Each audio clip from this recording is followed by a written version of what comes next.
இந்த இடம் போதாத அளவுக்கு நிறைய ஆத்மாக்களை கர்த்தர் கொண்டு வாங்க. அதற்காக எடுக்கிற முயற்சிகள், பிரயாசங்கள் எல்லாவற்றையும் நீங்க ஆசீர்வதிங்க. வருகிற ஊழியக்காரரை நீங்க வல்லமையா எடுத்து பயன்படுத்துங்க. மின்சார தடைகள் வராதபடி, இயற்கை சூழ்நிலைகள் எல்லாம் எங்களுக்கு சாதகமா இருக்க நீங்க உதவி செய்யுங்கப்பா. ஒரு வல்ல கரத்துல தாழ்த்தி ஒப்பு கொடுக்கிறோம். இயேசுவின் நாமத்தில் கேட்கிறோம் எங்கள் ஜீவனும் பரிசுத்தமுள்ள நல்ல பிதாவே. அல்லேலூயா. தொடர்ந்து நீங்க ஜெபித்துக் கொள்ளுங்கள். கர்த்தர் நம் நடுவில் பெரிய காரியங்களை செய்வாராக. நாம் எடுத்துக்கொள்வோம். யோவான் எழுதின சுவிசேஷம் 1ஆம் அதிகாரம் 50-51.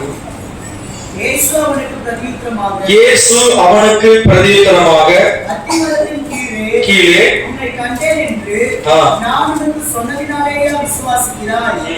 இதிலும் பெரிதானவைகளை காண்பாய் என்றார். பின்னும் அவர் அவனை நோக்கி, வானம் திறந்திருக்கிறதையும்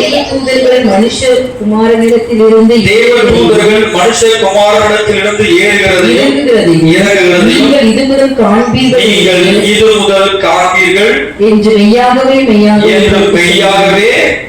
மெய்யாகவே உங்களுக்கு சொல்லுங்கள். அல்லேலூயா, அல்லேலூயா. பாருங்க, இது முதல் நீங்கள் காண்பீர்கள். தேவ தூதர்கள் ஏறுகிறதையும் இறங்குகிறதையும் உங்கள் வாழ்க்கையில் நீங்கள் பார்ப்பீர்கள். எத்தனை பேர் விசுவாசிக்கிறீர்கள்? அல்லேலூயா. இந்த 12வது மாசத்துல நாம் பரலோகத்தோடு உள்ள ஐக்கியத்தை குறித்து நாம் என்ன பண்ணிட்டு இருக்கிறோம்? பார்த்துட்டு இருக்கோம். எத்தனை பேர் பரலோகத்துக்கு போய் வந்திருக்கிறீங்க? யாரும் போலையா? போனா திரும்பி வர முடியாது, வர முடியாது. ஆனா பரலோகத்துக்கு நாம போகாட்டாலும் பரலோகத்தை குறித்து வேதம் நமக்கு தெளிவாய் சொல்லியிருக்கு. அல்லேலூயா.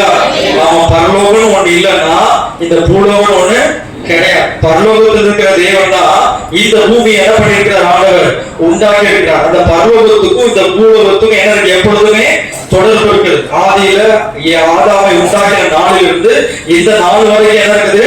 தொடர்பு இருந்து கொண்டுதான் வருகிறது. இயேசு கிறிஸ்து இந்த பூமிக்கு வந்த போது அதிகமா எதை குறித்து பிரசங்கித்தார் தெரியுமா? மனதிரும்புங்கள், பரலோக ராஜ்யம் சமீபமாக இருக்கிறது. பரலோக ராஜ்யத்தை குறித்துதான் நம்முடைய ஆண்டவராக இயேசு கிறிஸ்து அதிகமாய் நம்முடைய சீஷர்களுக்கு போதித்துக் கொண்டே இருந்தார். கிட்டத்தட்ட 38 உவமைகளை ஆண்டவர் என்ன பண்ணியிருக்கிறாரு? பரலோக ராஜ்யத்தை குறித்து சொல்லியிருக்கிறார். எப்படி அவங்களுக்கு சொன்னாரு? உவமைகளாக அவங்களுக்கு சொன்னார். ஏன் உவமைகளாக சொன்னாரு? அவங்களுக்கு பரலோகத்தை பார்க்கல அவங்க, ஆனா அந்த பார்க்க முடியாத, பார்க்காத அந்த பரலோகத்தை குறிச்சு இங்க அவங்க பார்க்கக்கூடிய அந்த பொருட்களை, காரியங்களை வச்சு விளக்க முடியாத காரியத்தை விலகிக் கொள்கிற அளவுக்கு அவர் என்ன பண்ணார்? உவமைகளாக ஆண்டவர் போதித்தார். அல்லேலூயா, அல்லேலூயா.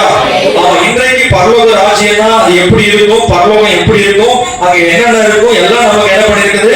ஓரளவுக்கு இந்த வசனத்தின் மூலமா நாம் என்ன பண்ணிட்டு இருக்கோம்? பரலோகத்தை பார்த்து கொண்டிருக்கிறோம். ஆண்டவர் இயேசு கிறிஸ்து நமக்கு தெளிவான ஒரு பிக்சர், பரலோகம்னா இப்படிதான் இருக்கும் அப்படின்றத நமக்கு என்ன பண்ணிட்டு போயிருக்கிறாரு? காண்பிச்சு கொடுத்துட்டு போயிருக்கிறார். காரணம் என்ன தெரியுமா? யோவான்ல நம்ம வாசிக்கிறோம் இல்லையா? யோவான் எடுத்துக்கொள்ளுங்கள். அதுல 3ஆம் அதிகாரம் 13ஆம் வசனம் வாசிங்க. பரலோகத்திலிருந்து இறங்கினவரும் பரலோகத்தில் இருக்கிறவருமான குமாரனே அல்லாமல், மனுஷகுமாரனே அல்லாமல் பரலோகத்துக்கு ஏறினவன். அப்போ இறங்கினவர், அங்க இருக்கிறவர், அங்க ஏறினவர். அல்லேலூயா. அப்ப அவர்தான் பரலோகம்னா எப்படி இருக்குன்றது நமக்கு என்ன பண்ணிருக்கிறாரு? வெளிப்படுத்தி கொடுத்திருக்கிறார். ஆமென் சொல்லுவோமா? அல்லேலூயா, அல்லேலூயா. இங்க நம்ம எல்லாரும் கூடி வந்திருக்கிறோம் இல்லையா? நம்முடைய பிரதான நோக்கமே என்னதான்? நம்முடைய லட்சியமே இதுதான். சத்தமா சொல்லுங்க, பரலோகம் தான். சத்தமா சொல்லுங்க எல்லாரும் சேர்ந்து. நம்முடைய லட்சியம் எது? நம்முடைய டெஸ்டினி, நம்முடைய நோக்கம் எது? பரலோகம் தான். இந்த உலகத்துல நம்ம எத்தனை வருஷம் கிறிஸ்தவமா இருக்கிறோம், கிறிஸ்தவரா இருக்கிறோம், எத்தனை வருஷம் சபைக்கு வந்துட்டு போறோம் முக்கியம் இல்ல. நம்ம கடைசி எங்க போய் சேரணும்? பரலோகத்துக்குள்ள நுழையும். ஆமென், அல்லேலூயா. பரலோகத்துல என்னெல்லாம் இருக்குதுன்னு ஆண்டவர் என்ன பண்ணிருக்கிறாரு? சொல்லியிருக்கிறார். அங்க பிதாவுடைய சிங்காசனம், தேவனுடைய சிங்காசனம் அங்க இருக்குது. அங்க தேவ தூதர்கள் என்ன பண்றாங்க? இருக்கிறாங்க. அங்க ஜீவ புஸ்தகம் என்று என்ன பண்ணுது? ஒரு புஸ்தகம் இருக்குது. அங்க ஜீவ விருட்சத்தின் கனி அங்க என்ன பண்ணுது? இருக்குது. அது மட்டும் இல்ல, அங்க வாசஸ்தலங்கள், நம்ம குடியிருப்பதற்கான வாசஸ்தலங்களை கர்த்தர் என்ன பண்ணியிருக்கிறாரு? நமக்காக ஏற்படுத்தி வச்சிருக்கிறார். அது மாத்திரமல்ல, யாரும் பரலோக ராஜ்யத்துக்குள்ள நுழைய முடியும் அப்படின்றதை ஆண்டவர் என்ன பண்ணிருக்கிறாரு? தெளிவா நமக்கு சொல்லியிருக்கிறாங்க. என்னெல்லாம் இருக்கும், என்னெல்லாம் இருக்காதுன்றதையும் ஆண்டவர் சொல்லியிருக்கிறார். அங்க என்னெல்லாம் இருக்காது? பசி இருக்காது, வியாதி இருக்காது, அப்புறம் வலி இருக்காது, வேதனை இருக்காது, பகலும் இரவும் இருக்காது இல்லையா? இங்க இந்த பூமியில நம்ம படுகிற உபத்திரவங்கள் ஒன்றுமே அங்க என்ன பண்ணாது? இருக்காது. அங்க என்னெல்லாம் இருக்கும்? சந்தோஷம், மகிழ்ச்சி, பேரின்பம் எல்லாம் எப்பொழுதும் அங்க பேர் ஆனந்தமா என்ன பண்ணும்? நிறைந்திருக்கும். அந்த இடத்துக்கு போறதுக்காக தான் நாம் எல்லாரும் இந்த பூமியில என்ன பண்ணிட்டு இருக்கிறோம்? பல கஷ்டங்களை, பல பாடுகளை, பல அவமானங்களை அடைந்து நாம் என்ன பண்ணிட்டு இருக்கிறோம்? வாழ்ந்து கொண்டிருக்கிறோம். கவனிங்க, இன்னைக்கு நம்ம பார்க்க போறது என்னன்னு கேட்டா ஏஞ்சல்ஸ பத்தி பார்க்க போறோம். யாரை பத்தி பார்க்க போறோம்? சத்தமா சொல்லுங்களேன். ஏஞ்சல்ஸ். ஏஞ்சல்ஸ்னா யாரு? தேவ தூதர்கள். எல்லாம் சொல்லுங்க. ஆமா, பார்த்திருக்கீங்களா? தேவ தூதர்களை பார்த்திருக்கீங்களா? ஒருவேளை நீங்க பார்த்திருக்கலாம், ஆனா தேவ தூதர்கள் தெரியாம நீங்க என்ன பண்ணிருக்கலாம்? பார்த்திருக்கலாம். இன்னைக்கு இந்த செய்தியை நீங்க கேட்கும் போது நீங்க தேவ தூதர்கள் எதற்காக இருக்கிறாங்க, அவங்க எதற்காக படைக்கப்பட்டாங்க, இப்ப என்ன பண்ணிட்டு இருக்காங்க, உங்களுக்கும் தேவ தூதர்களுக்கும் என்ன கனெக்ஷன் அப்படின்றத இன்னைக்கு நம்ம என்ன பண்ண போறோம்? நாம பார்க்க போறோம். ஏன்னா பரலோகத்தோடு நம்ம ஐக்கியமா இருக்கணும்னா இந்த தேவ தூதருடைய பணி ரொம்ப ரொம்ப முக்கியம். ஆமென். ஹல்லேலூயா. பிரதம சொல்லுவோம் ஹல்லேலூயா. இயேசு கிறிஸ்து இந்த பூமியில பிறக்கும்போது அவர் பிறக்கிறதுக்கு முன்னாடி மரியாதைக்கு யார் வந்தா? தேவ தூதர் என்ன சொன்னாரு? மரியாதை, நீ பயப்படாத, நீ தேவனிடத்தில் என்ன பெற்றார்? கிருபை பெற்றார் என்று சொல்லி இயேசு கிறிஸ்துவோட பிறப்பை குறித்து மரியாதைக்கு அவங்க என்ன பண்ணாங்க? சொல்லிட்டு போறாங்க. இயேசு கிறிஸ்து மரியாதைக்கு பேசுறதுக்கு முன்னாடியே தேவதூதன் யார் வந்து பார்த்தாரு? சகரியா வந்து பார்த்தார். சகரியா வந்து பார்த்து உனக்கு ஒரு குமாரன் என்ன பண்ண போறாரு? பிறக்க போறார், அவருக்கு பேர் யோவான் என்ன பண்ணணும்? வைக்கணும்னு சொல்லி சகரியா வந்து பேசிட்டு போனார். அதுக்கப்புறம் யார்கிட்ட வந்து பேசினாரு? யோசேப்பு கிட்ட வந்து என்ன பண்ணாரு? சொப்பனத்துல பேசினார். மரியாதை கிட்ட வந்து எப்படி பேசினான்னு தெரியல, ஆனா யோசேப்பு கிட்ட வந்து எப்படி சொல்லி பேசியிருக்கிறாரு? சொப்பனத்துல. மரியாதை கிட்ட நேரடியா வந்து பேசியிருக்கிறாரு. யோசேப்பு கிட்ட எப்படி பேசினாரு? சொப்பனத்துல பேசினார். அப்புறம் யார்கிட்ட பேசினாங்க? ஆமா, பிறந்த உடனே மேய்ப்பர்கள் எல்லாம் எங்க இருக்கிறாங்க? வயல்வெளியில் இருக்கும் போது தேவ தூதர்கள், ஒரு தேவ தூதர் அல்ல, கூட்டமா தோன்றி என்ன பண்ணாங்க? ஒரு பாட்டு பாடினாங்க. என்ன பாட்டு பாடினாங்க? உன்னதத்தில் தேவனுக்கு மகிமை உண்டாகட்டும், பூமியிலே சமாதானமும் பிரியமும் உண்டாகட்டும். எல்லாம் கொயரா சேர்ந்து என்ன பண்ணிட்டாங்க? பாட்டு பாடி கிறிஸ்துவின் நற்செய்தியை என்ன பண்ணாங்க? அறிவித்தார்கள். அதுக்கு பிறகு மரியாதை யோசேப்பு கிட்ட அவங்க என்ன பண்ணாங்க? ஏரோது ராஜா அப்படி வரா, நீ போக கூடாது, எல்லாத்தையும் என்ன பண்ணாங்க? தேவ தூதர்கள் அவர்களை வழிநடத்தினார். பாருங்க, இயேசு கிறிஸ்து சோதனை காலத்துல கூட அந்த 40 நாள் வனாந்தரத்தில் இருந்த போது தேவ தூதர்கள் வந்து அவங்க என்ன பண்ணாங்களா? பலப்படுத்தினார்கள். கெத்செமனே தோட்டத்துல இயேசு கிறிஸ்து அங்க என்ன பண்ணாரு? கண்ணீர் வடித்து ஜெபம் பண்ணிட்டு இருக்கும் போது அந்த இடத்துல அவர் ரொம்ப உடைச்சி அழுவும் போது அந்த இடத்துல தேவ தூதர்கள் வந்து அவங்க என்ன பண்ணாங்களா? இயேசுவை பலப்படுத்தினார். பாருங்க, இயேசு கிறிஸ்துவுக்கு அந்த தேவ தூதர்கள் எப்படி வந்து ஊழியம் செய்தார்களோ அவருடைய பிள்ளைகளாகிய நமக்கும் அவர்கள் ஊழியம் செய்ய கடமைப்பட்டிருக்கிறார்கள். கரங்களை தட்டி ஆண்டவரை மகிமைப்படுத்துவோமா? ஹல்லேலூயா, ஹல்லேலூயா. கவனிங்க, தூதர்கள்ல 2 வகையான தூதர்களை குறித்து பைபிள்ல சொல்லியிருக்கு. ஒண்ணு நல்ல தூதர்கள், அவங்க எல்லாம் பரலோகத்தில் இருக்கிறாங்க. 2வது விழுந்து போன தூதர்கள். அவங்க யாரு? அவங்க ஒரு காலத்துல நல்ல தூதர்களா தான் இருந்தாங்க, ஆனா அவர்கள் பாவம் செய்து பரலோகத்தில் என்ன பண்ணிட்டாங்க? விழுந்து போயிட்டாங்க. அவங்கள தான் இன்னைக்கு உலகத்துல இருக்கிற எல்லாரும் என்ன பண்ணிட்டு இருக்காங்க? வணங்கி கொண்டிருக்கிறாங்க. விழுந்து போன தூதர்கள் தான் வணங்கிட்டு இருக்காங்க. ஆனா நீங்களும் நானும் தூதர்களை என்ன பண்ணக்கூடாது? வணங்க கூடாது. தூதர்கள் வணங்குவதற்காக ஏற்படுத்தப்பட்டவர்கள் அல்ல. தூதர்கள் எதற்காக ஏற்படுத்தப்பட்டார்கள் என்று சொன்னால் நமக்கு உதவி செய்ய, நமக்கு வேலை செய்ய, நமக்கு பணிவிடை செய்யத்தான் அவர்கள் என்ன பண்ணப்பட்டிருக்காங்க? உண்டாக்கப்பட்டிருக்கிறார்கள். இந்து மார்க்கத்துல கூட நீங்க பாத்தீங்கன்னா அவங்க சொல்லுவாங்க இஷ்ட தேவதைகள், துஷ்ட தேவதைகள் அப்படின்னு அவங்க என்ன பண்ணுவாங்க?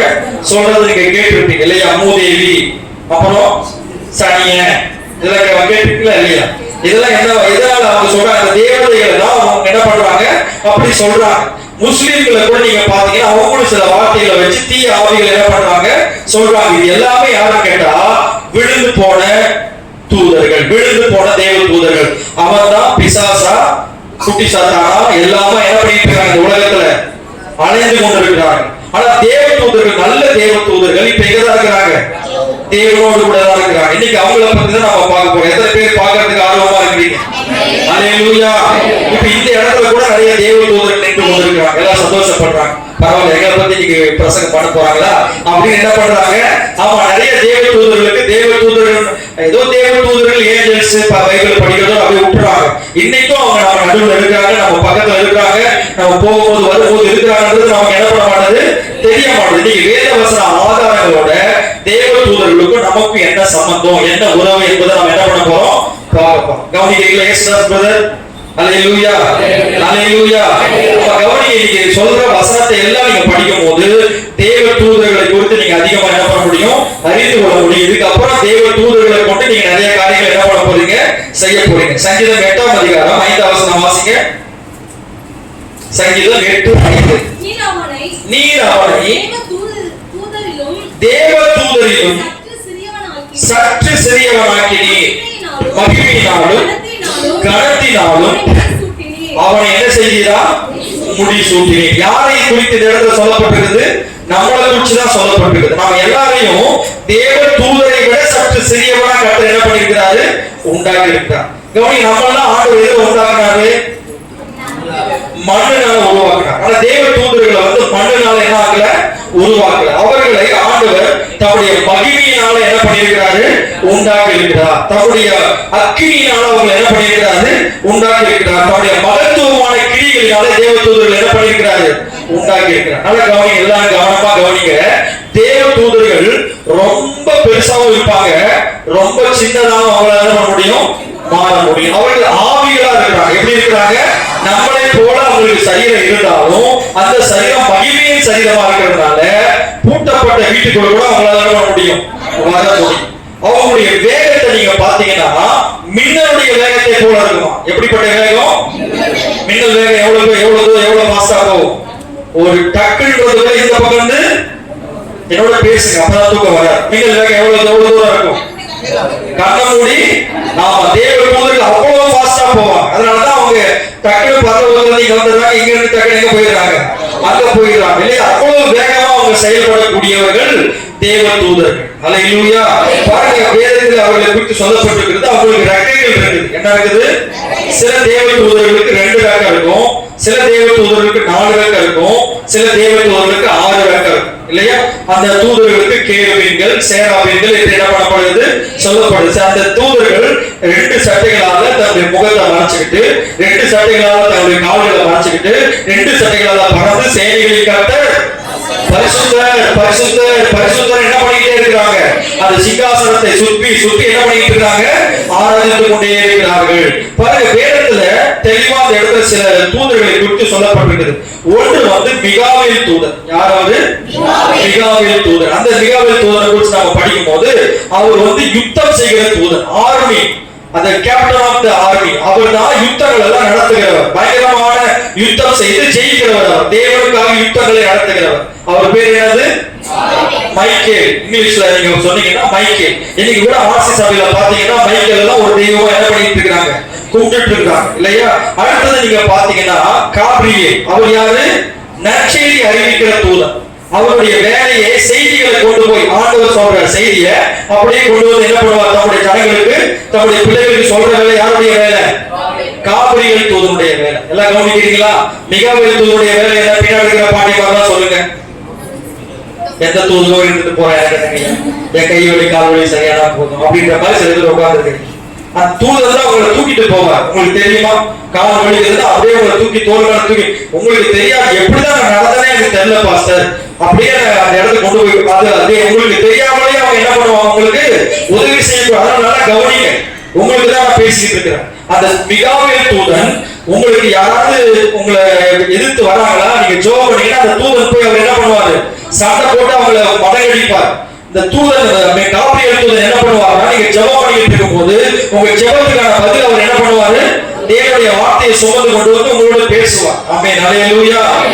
இன்னொருத்தன் இருந்தான், அவன் பேர் தான் லூசிபர். அவன் பேர் என்னது, லூசிபர் என்று சொல்லப்படுகிறது. அவன் லூசு. அவன் யாரு, அவன் பேருக்கு தகுந்த மாதிரி அவன் எப்படிதான், நல்ல ஒரு பொசிஷன்ல நல்ல ஒரு இடத்துல ஆண்டவர் என்ன பண்ணியிருந்தாரு, காபிரியேலை விட, மிகாவேலை விட, ஒரு நல்ல பொசிஷன்ல அவன் என்ன பண்ணியிருந்தாரு வச்சிருந்தார்.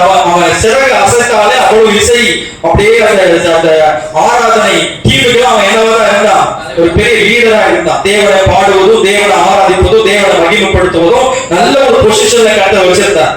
ஆனா இந்த லூசு பையன் என்ன பண்ணிட்டான், இருந்த பொசிஷனை விட்டுட்டு அவன் யார் எந்த இடத்தை பிடிக்க ஆசைப்பட்டான்,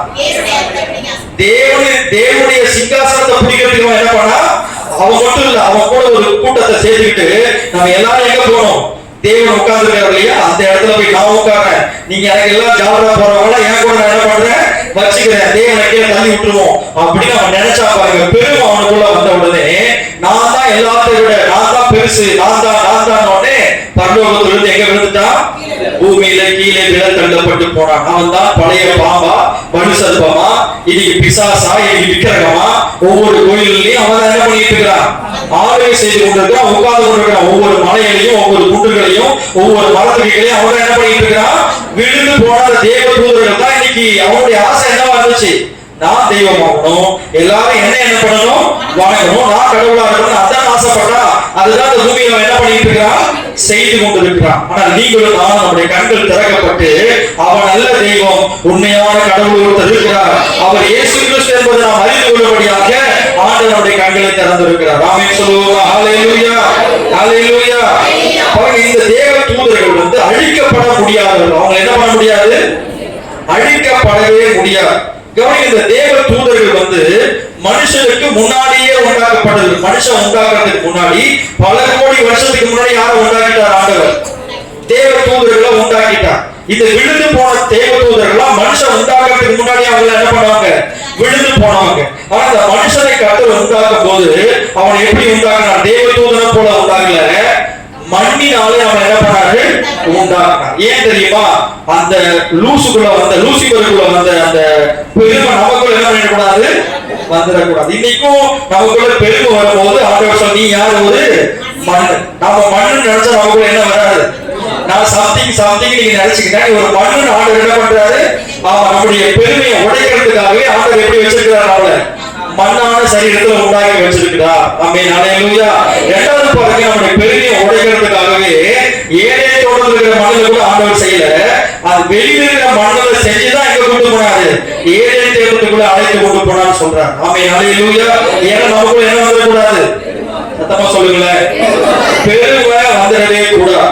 நீங்க தாழ்மையா இருக்கும்போதுதான் தேவனுடைய கிருபை அதிகமா உங்களுக்கு என்ன பண்ணும், கிடைக்கும். நமக்கு ஒண்ணுமே இல்லாம இருக்கும் போது நமக்குள்ள பெருமை வராது. கொஞ்சம் பதவி, கொஞ்சம் பணம், கொஞ்சம் உயர்வு, கொஞ்சம் அந்தஸ்து, கொஞ்சம் எல்லாமே வந்த பிறகு என்ன வந்துடும், தானா பெருமை வந்துடும். கொஞ்சம் திறமைகள், கொஞ்சம் பாடக்கூடிய திறமையோ, பிரசங்கம் பண்ணக்கூடிய திறமையோ, அல்லது நம்ம ஜெபிக்கும் போது நிறைய பேருக்கு சுகம் கிடைக்குது, நம்ம ஜெபிக்கும் போது அற்புதம் நடக்குது, இதன் மூலமா பிசாசு என்ன பண்ண பார்ப்பான், உள்ள பெருமையை கொண்டு வந்து நம்ம விளக்கல பார்ப்போம். அவனுக்கு தெரியும் பெருமை வந்துருச்சுனாலே தேவன் எப்படி என்ன பண்ணுவாரு, எதிர்த்து நிற்பாரு அவனுக்கு தெரியும். தாழ்மையுள்ளவருக்கு தான் கிருபை அளிப்பார். அதனால தேவனுடைய பிள்ளைகள் எந்த அளவுக்கு நாம் உயர்த்தப்பட்டாலும் தேவ சமூகத்துக்கு வரும்போது நம்மை தாழ்த்த வேண்டும். ஒருபோதும் பெருமையான வார்த்தைகள், பெருமையான எண்ணங்கள், நான் என்ற வார்த்தை நம்ம வாய் என்ன பண்ணக்கூடாது, வரக்கூடாது. எல்லாம் தேவனுடைய கிருபை, எல்லாம் தேவனுடைய கிருபை. என்னால சொல்லக்கூடாது, தேவனுடைய கிருபையினால எல்லாத்தையும் என்ன பண்ண முடியும், செய்ய முடியும். ஒருபோதும் பெருமைக்கு ஆண்டுடைய பிள்ளைகள் என்ன பண்ணக்கூடாது, இடம் கொடுக்க கூடாது. கவனிங்க, இந்த தேவ தூதர்களை ஆண்டவர் நமக்கு வேலைக்காரங்களை கொடுத்திருக்கிறார். யாருக்கு வேலைக்காரங்க அப்படின்னா, எல்லாருக்கும் வேலைக்காரங்க கிடையாது. யாருக்கு அவங்க வேலைக்காரங்களா இருப்பாங்கன்னா, எபிரேயர் 1ஆம் அதிகாரம் 14வது வசனம் வாசிங்க. எபிரேயர் 1ஆம் அதிகாரம் 14வது வசனம். ரட்சிப்பை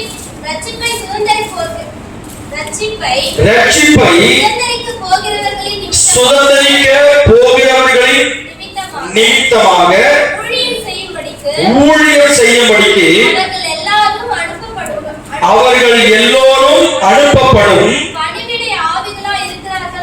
பணிவிடை ஆவிகளாய் இருக்கிறார்கள் அல்லவா. எல்லாம் சொல்லுங்க, பணிவிடை ஆவிகளாய் இருக்கிறார்கள் அல்லவா. யாருக்கு, ரட்சிப்பை சுதந்திரிக்க போகிறவர்களின் நிமித்தமாக. பக்கத்துல கைகள் சொல்லுங்க, ரட்சிப்பை சுதந்திரிக்க போகிற உனக்கு பணிவிடை ஆவிகள் உண்டு.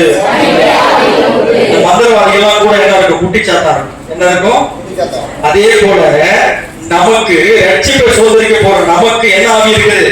பணிவிடை ஆவிகள். அவங்க பேர் தான் ஏஞ்சல்ஸ். அவங்க பேர் தான் யாரு? தேவ தூதர். பணிவிடை என்னது? ஊழியம் செய்யணும். பணிவிடை நமக்கு வேலை செய்யணும் இல்லையா? கவனிங்க, யாருக்குன்னா நம்ம எல்லோரும் இயேசுவின் மூலமா என்ன பெற்றிருக்கிறோம்? ரட்சிப்பை பெற்றிருக்கிறோம். வெளியேறப்பட்ட ரட்சிப்பை பெற்றிருக்கிறோம். இந்த ரட்சிப்பு இன்னும் சுதந்திரிக்கப்படல. இப்போ நம்ம ரட்சிப்பின் பாதையில போயிட்டு தான் இருக்கிறோம். ஆனா ஒரு நாள் வரும், நாம் பரலோகத்தில் என்னைக்கு இயேசு கிறிஸ்துடைய கரத்திலிருந்து அந்த கிரீடத்தை வாங்கிட்டு நம்ம பரலோகத்துக்குள்ள போறோமோ அன்னைக்கு தான் நம்ம ரட்சிப்பு என்ன பண்றோம்? சுதந்திரிக்கிறோம். ரட்சிப்பு என்ன பண்றோம்? இன்னைக்கு அந்த கானான் தேசத்தை நோக்கி தான் போயிட்டு இருக்கிறோம். எல்லாரையும் நம்ம ஆண்டவர் பாவத்திலிருந்து, அடிமைத்தனத்திலிருந்து, பிசாசின் பிடியிலிருந்து விடுதலையாகி இப்ப நம்ம என்ன பண்ணிட்டு இருக்கிற ஆண்டவர் ஒரு சேனி, ஒரு பயணம் நம்ம என்ன பண்ணிட்டு இருக்கிறோம்? போயிட்டு இருக்கிறோம். நம்முடைய பயணத்துக்கு பேர் என்ன தெரியுமா? மோட்ச பயணம். எல்லாம் சொல்லுங்க, நம்ம என்ன பயணம் போயிட்டு இருக்கிறோம்? மோட்ச பயணம் போயிட்டு இருக்கிறோம். என்னைக்கு நம்ம மோட்சம் போய் சேரலாமோ அன்னைக்கு தான் நம்ம சுதந்திரம், ரட்சிப்பை நம்ம என்ன பண்ண போறோம்? சுதந்திரிக்க போறோம். அப்போ அது சாதாரணமான காரியம் அல்ல. ரட்சிப்பை சுதந்திரிக்கிறது என்பது சாதாரண காரியம் அல்ல. உன்னுடைய சுய பலத்தினால, சுய ஞானத்தினால, சுய அறிவினால அந்த ரட்சிப்பை என்ன பண்ண முடியாது? சுதந்திரிக்க முடியாது. அதுக்கு தேவ கிருபை தேவை, தேவ பலம் தேவை, தேவ அபிஷேகம் தேவை, தேவ வல்லமை தேவை. இது எல்லாம் நமக்கு வேணும்னா இந்த தேவ தூதர்கள் நமக்கு என்ன பண்ணுவாங்க? உதவி ஊழியம் பணிவிடை செய்கிறவர்களாக இருக்கிறார்கள். ஆமென் சொல்லுவோமா? அல்லேலூயா, அல்லேலூயா, அல்லேலூயா. சத்தமா சொல்லுங்க எல்லாரும். கவனிங்க, நம்ம ரட்சிக்கப்படும் போது யாரா மாறும் தெரியுமா? எஜமான்களா மாறும். என்னவா மாறும்? அடிமையா இருந்த நம்மள ஆண்டவர் என்னவா மாத்துறாரு? அப்போ அவங்க வேலைக்காரர்கள் நம்ம யாருங்க இல்லையா? அவங்க எத்தனை பணிவிடை ஆவிகள் ஏஞ்சல்ஸ்னா நமக்கு வேலை செய்யறாங்கன்னா நம்ம யாரு? எஜமா. நீங்க எப்ப எஜமானா மாறுறீங்க தெரியுமா? சர்வ லோகத்துக்கு எஜமானா இருக்கிற ஆண்டவராக இயேசுவுக்கு நீங்க பிள்ளைகளா மாறிட்டீங்க இல்லையா? அப்பயே நீங்க என்னவா மாறிட்டீங்க? எஜமானா மாறிட்டீங்க. எஜமான், எஜமாட்டிகள். ஆமென் சொல்லுங்களேன். சொல்லுங்க, நான் ஒரு எஜமான், நான் ஒரு எஜமாட்டி.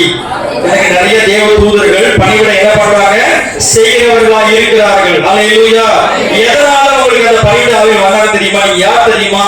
இயேசு கிறிஸ்துவுடைய பிள்ளைகள். சத்தமா சொல்றீங்களா? யாரு? இயேசு கிறிஸ்து யாருங்க? சர்வ லோகத்தையும் தன்னுடைய வார்த்தையினால உண்டாக்கினவர், சர்வத்தையும் ஆளுகிறவர், சர்வ லோகத்துக்கும் அவர் சிருஷ்டிக்கர்த்தர். அவருடைய பிள்ளைகளாக இருக்கிற உங்களுக்கு தான் ஆண்டவர் அந்த பணிவிடை ஆவிகளை என்ன பண்றார்? ஏஞ்சல்ஸ் எல்லாம் கொடுக்கிறார். ஆமென் சொல்லுங்க. ஹல்லேலூயா. பாருங்க, ஒரு முதலமைச்சர் பிள்ளைகளுக்கோ அல்லது அமைச்சருடைய பிள்ளைகளுக்கோ அவங்க எங்க போனாலும் என்ன இருக்கும்? கார்டு இருப்பாங்க, சேஃப் கார்டு இருப்பாங்க இல்லையா? துப்பாக்கி வச்சுக்கிட்டு அவங்க போகும்போது வரும்போது அவங்களுக்கே தெரியாம அவங்க என்ன பண்ணிக்கிட்டே இருப்பாங்க?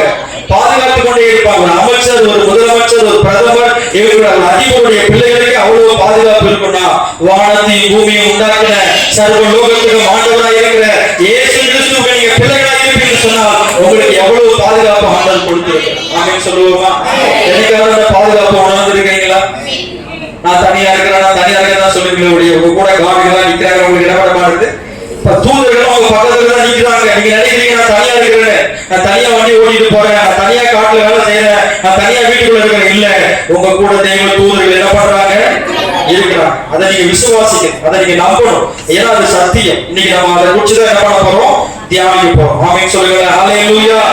நீங்க ஆண்டவர் உங்களை அபிஷேகம் பண்ணும்போது நீங்க என்னவா மாறுறீங்க? அவருடைய மணவாட்டியா மாறுறீங்க. என்னவா மாறுறீங்க? கிறிஸ்து நமக்கு யாரு? மணவாளர். அவர் நமக்கு மணவாளர். நாம யார் அவருக்கு? மணவாட்டி இல்லையா? அவர் கல்யாணம் பண்ண போற, அவருக்கு திருமணம் பண்ண போற மணவாட்டியா நம்ம இருக்கிறோம். அப்ப அந்த மணவாட்டிக்கு மணவாளர் எவ்வளவு பாதுகாப்பு கொடுப்பாரு? கொடுக்க மாட்டார். இந்த உலகம் வந்து அக்கிரமத்தால நிறைஞ்சது, அசுத்தத்தால நிறைஞ்சது. இந்த உலகம் முழுவதும் பொல்லாதவர்களுக்குள்ள கிடக்குது, பிசாசுக்குள்ள கிடக்குது. எப்படியாவது இந்த பிசாசு தன்னுடைய பிள்ளைகளை, தன்னுடைய மணவாட்டிய அவன் ஏதாவது பண்ண நினைப்பான்னு சொல்லி தேவ தூதர்கள் அவங்களுக்கு ஆண்டவர் என்ன பண்ணியிருக்கிறாரு? காவலா கொடுத்திருக்கிறார். ஆமென் சொல்லுங்க. ஹல்லேலூயா, ஹல்லேலூயா. அவருடைய மனவாட்டியாக நமக்கு எப்பயுமே என்ன உண்டு? பாதுகாப்பு உண்டு. முதலமைச்சருக்கு பாதுகாப்புனா முதலமைச்சர் மனைவிக்கு என்ன இருக்குது? சத்தமா சொல்லுங்க. பாதுகாப்பு நிச்சயமா உண்டு. தேவன் அவருக்கு கூடாரக்கூடிய தேவ தூதர்கள் எண்ணிலடங்காத தேவன் சொல்லிருக்கிறாங்க. அதுல நம்ம ஒவ்வொருத்தருக்கும் ஆண்டவர் என்ன கொடுத்திருக்கிறாரு? தேவ தூதர்களை பாதுகாப்பா கொடுத்திருக்காரு. விசுவாசிக்கிறீங்களா? ஹல்லேலூயா, ஹல்லேலூயா. நீங்க பைக்ல போகும்போது, வண்டியில போகும்போது எல்லா இடத்துலயும் யார் உங்க கூட வர்றா? தேவ தூதர்கள் உங்க கூட வர்றாங்க. பாருங்க, மத்தேயு 22ஆம் அதிகாரம் 30 வசனம் வாசிங்க. நாம் உயிர்த்தெழுந்த போது என்ன நடக்கிறத பாருங்க. கொள்வனையும் கொடுப்பனையும் இல்லை. அவர்கள் பரலோகத்தில் எப்படி இருப்பாங்க? சத்தமா சொல்லுங்களேன். ஆண்டவர் இயேசு கிட்ட வந்து ஒரு குரூப் வந்து ஒரு கேள்வி கேட்கிறாங்க, क्वेश्चन கேட்கிறாங்க. பரிமளா சிஸ்டர், ஒரு ஊர்ல ஒரு பொண்ணு இருந்துச்சாம். அந்த பொண்ணை வந்து ஒரு ஆள் கல்யாணம் பண்ணாரு. என்ன பண்ணாரு? கல்யாணம் பண்ணி அந்த புருஷன் இறந்துட்டார். மறுபடியும் இன்னொருத்தர் வந்து கல்யாணம் பண்ணாரு, அந்த புருஷன் இறந்துட்டார். இன்னொருத்தர் கல்யாணம் பண்ணாரு, அவரே இறந்துட்டார். இப்படி 7 பேர் ஒரே ஆளை கல்யாணம் பண்ணி என்ன பண்ணிட்டாங்க? இறந்துட்டாங்க. ஆண்டவர்கிட்ட சொல்றான். சொல்லிட்டு ஆண்டவர்கிட்ட கேட்கிறாங்க, பரலோகத்துக்கு வந்தாலா அந்த பொண்ணு யாருக்கு மனைவியா இருப்பான்? ஏன்னா பரலோகத்துல அந்த பொண்ணு 7 புருஷன் இருப்பான். இந்த பூமியில 7 பேர் கல்யாணம் பண்ணா இல்லையா? அப்ப பரலோகத்துல யாருக்கு அவன் மனைவியா இருப்பான்? சொல்லுங்க, யாருக்கு மனைவியா இருப்பான்? ஃபர்ஸ்ட் ஆளுக்கா கடைசியா இருக்கா? ஃபர்ஸ்ட் ஆளுக்கு தானா? சொல்லுங்க பிரதர், நீங்க சொல்லுங்க. பௌர்ணமி பிரதர் யாருக்கு மனைவியா இருப்பான்? கடைசி ஆளுக்கா ஃபர்ஸ்ட் ஆளுக்கு? யாருக்குமே மனைவியா இருக்க முடியும்? 7 பேர் கல்யாணம் பண்ணிட்டாங்களே. மறுபடியும் சொல்லுங்க, 3வது ஆளுக்கா 4வது ஆளுக்கா? 7 பேர் கல்யாணம் பண்ணிருக்காங்க. இயேசு சொல்றாரு, எப்பா இந்த பூமியில தான் கொள்வனையும் கொடுப்பனையும் கல்யாணம் பண்றது, குடும்பம் நடத்துறது, பிள்ளைகளை பெக்கிறது எல்லாம் எங்க மட்டும்தான்? இந்த பூமியில மட்டும்தான். பரலோகத்துல கொள்வனையும் கிடையாது, கொடுப்பது கிடையாது. எல்லாரும் தேவ தூதர்களை போல இருப்பாங்க. அல்லேலூயா. உயிரோடு இருக்கும்போது நம்மளே அப்படி மாறிடுவோம். அப்ப தேவ தூதர்கள்னா ஆண் பெண் கிடையாது. தேவ தூதர்கள் யாரும் கிடையாது. நாம் ஆண் பெண்களை தான் கல்யாணம் பண்ண முடியும். தேவ தூதர்கள்லாம் அவர்கள் தேவ தூதர்களாக இருக்கிறதுனால அவங்களுக்கு என்ன கிடையாது? திருமணம் கிடையாது. அப்ப பரலோகத்துல போனோம்னா நமக்கு என்ன இல்ல? குடும்பம் இல்ல, மனைவி அங்க இல்ல, பிள்ளைகள் அங்க இல்ல. அருள்படுக்கு ரொம்ப சந்தோஷமா இருக்கு. இந்த உலகத்துல மட்டும்தான் யாரு? மனைவி, பிள்ளைய, குடும்பம், அப்புறம் வேலை செய்யறது, சம்பாதிக்கிறது, கடன் அடைக்கிறது இல்லையா? எல்லாரும் பூமியில மட்டும்தான். பரலோகத்துக்கு போன என்ன கிடையாது? புள்ளக்குட்டி கிடையாது, மனைவி கிடையாது, புருஷன் கிடையாது. எப்படி இருக்கலாம்? தேவ தூதர்களை போல இருக்கலாம். எத்தனை பேர் சந்தோஷமா இருக்கு? அல்லேலூயா, அல்லேலூயா. ஆண்டவர் சொல்லிட்டார், பரலோகத்துல என்ன கிடையாது? அங்க தேவன் அவரை நாம் ஆராதித்துக் கொண்ட தேவ தூதர்களை போல பரலோகத்தில் நாம் என்ன பண்ண போறோம்? வாழ போகிறோம். 1 யோவான் 3ஆம் அதிகாரம் 2ஆம் வசனத்துல இன்னொரு அதுக்கு மேல ஒரு காரியத்தை அந்த இடத்துல யோவான் சொல்லியிருக்கிறார். 1 யோவான் 3:2 வாசிங்க. இப்பொழுது தேவனுடைய பிள்ளைகளாக இருக்கிறோம். இனி எவ்விதமாய் இருப்போம் என்று இன்னும் வெளிப்படவில்லை.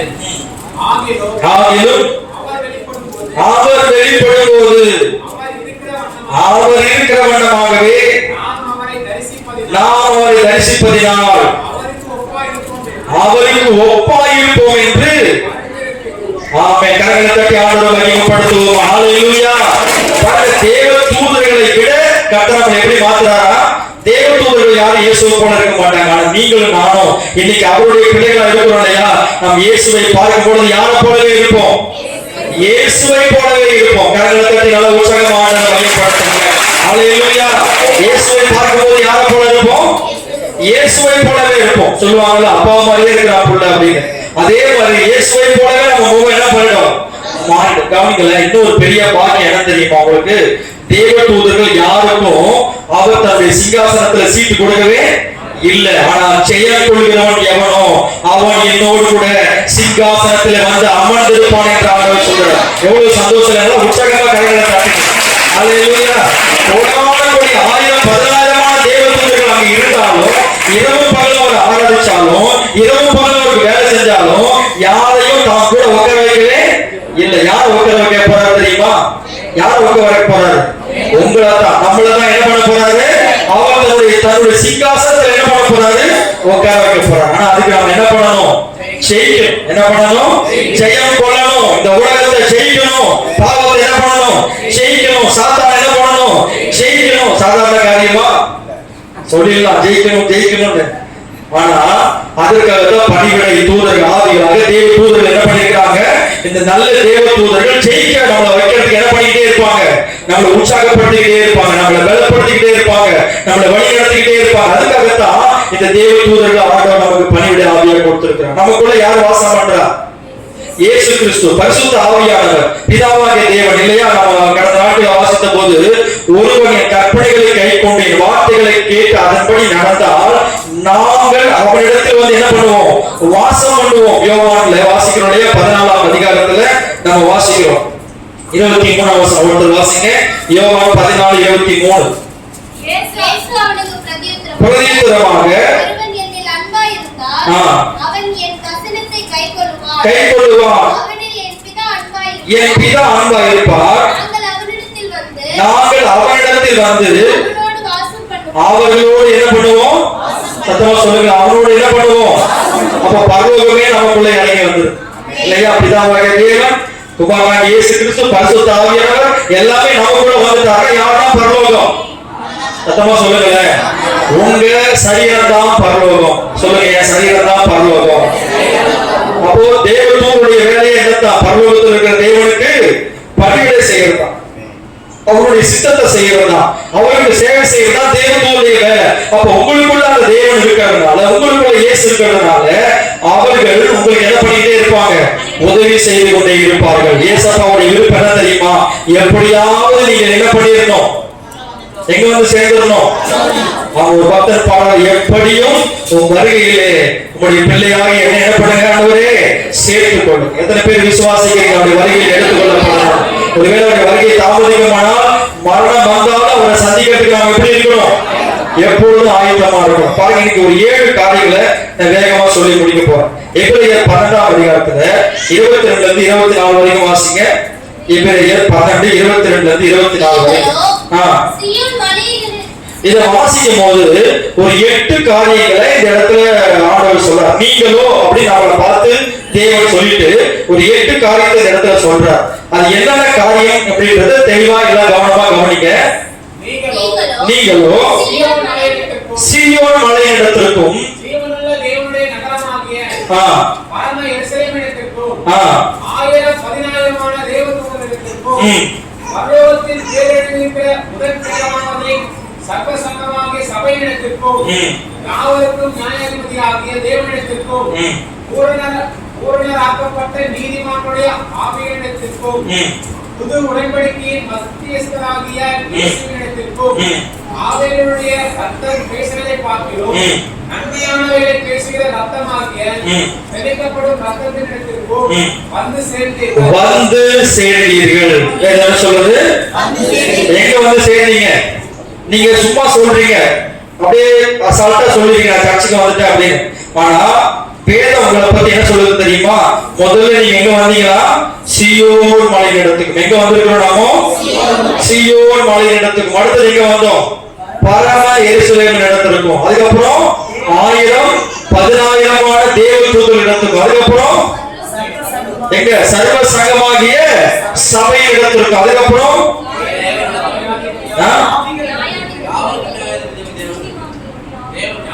நீதிமான்களுடைய ஆவியா என்ன உலகடி இருக்கு? சொல்லுங்க.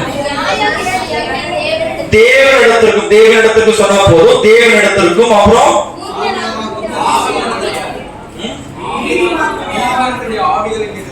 ஆவி, நீதிமான்களுடைய ஆவிகளின் இடத்திற்கும்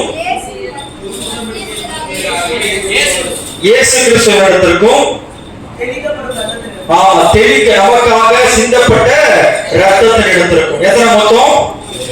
8 காரியங்களை இந்த இடத்துல வாசிக்கணும் இல்லையா? 8 காரியங்களை குறித்து பிரசங்கம் பண்ணணும்னா 8 நாள் ஆனாலும் என்ன பண்ண முடியாது? பிரசங்கம் பண்ண முடியாது. அவ்வளவு காரியங்கள் இந்த வசனத்துக்குள்ள என்ன பண்ணிருக்குது? அடங்கி இருக்கு. சுருக்கமா 3 வசனத்துல ஆவியானவர் நமக்கு சொல்லிட்டார்.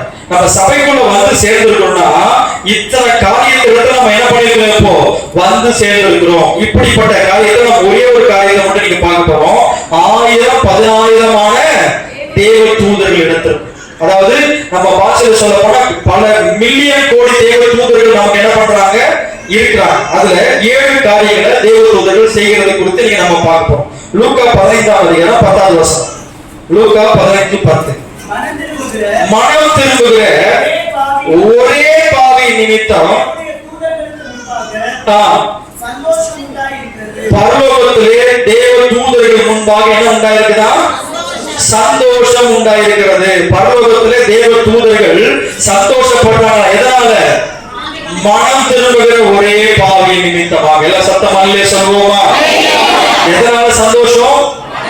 அப்ப பரலோகத்திலே தேவ தூதர்கள் சந்தோஷப்படுறோம்னா என்ன செய்யணும்? பாவி மனம் திரும்பும். அந்த பாவி எப்படி மனம் திரும்புவான்? உங்களை கொண்டுதான் ஒரு பாவி என்ன செய்வான்? மனம் திரும்புவான். இந்த வருஷம் முடிய போது 2025 ஆரம்பிச்சு இந்த வருஷம் 12 மாசம் முடிய போது எத்தனை பாவியை நம்ம மனம் திரும்ப பண்ணியிருக்கிறோம்? எத்தனை பாவிக்கு நம்ம சுவிசேஷம் சொல்லியிருக்கிறோம்? அவர்கள் மனம் திரும்புவதற்கு நாம அவங்களுக்கு உதவி செஞ்சிருக்கிறோம். யோசித்து பாருங்க. ஒரு ஆத்மாவையாவது நாம பரலோகத்துக்கு நேரம் வழிநடத்தி இருக்கிறோமா? வருகிற 28ஆம் தேதி கடைசி சண்டே, கடைசி ஞாயிற்றுக்கிழமை நமக்கு ஞானஸ்நான ஆராதனை இருக்கு. உங்க மூலமா ஒரு பாவி மனம் திரும்பி ஞானஸ்நானம் எடுப்பாங்களா? ஆயத்தம் பண்ணி வச்சிருக்கிறீங்களா? அப்படி நீங்க செஞ்சீங்கன்னா பரலோகத்திலேயே தேவ தூதர்கள் என்ன பண்ணுவாங்களா? சந்தோஷப்படுவாங்க. என்ன பண்ணுவாங்களா? அதுக்குதான் அந்த 2 நாள் கூட்டத்தை நமக்கு வச்சிருக்கிறோம். கிறிஸ்துமஸ் கொண்டாட்டம். நீங்க என்ன செய்யணும்? பரலோகத்தில் இருக்கிற தேவ தூதர்கள் சந்தோஷப்படணும்னா ஒரு பாவியை நம்ம என்ன பண்ணணும்? கொண்டு வரணும். பாருங்க, எத்தனையோ பாவிகள் இருக்கிறாங்க உலகத்துல.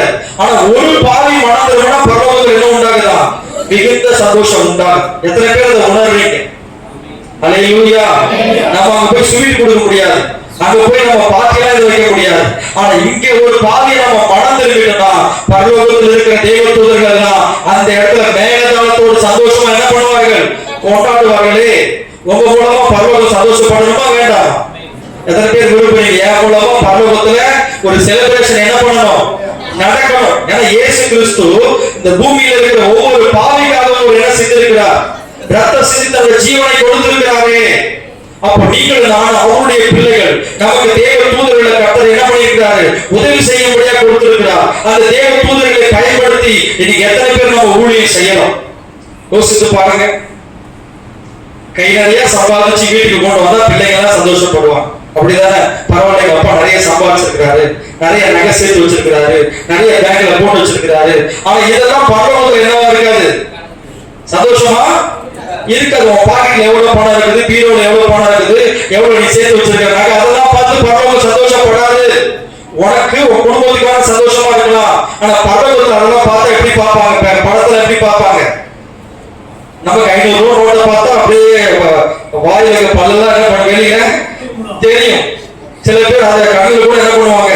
ஒத்திக்குவாங்க. அந்த பழக்கம் யாருக்காவது இருக்குதா? ரட்சிக்கப்படுறதுக்கு முன்னாடி இருந்திருக்கலாம். ஆனா ரட்சிக்கப்பட்ட பிறகு அந்த படத்தை என்ன பண்ணக்கூடாது?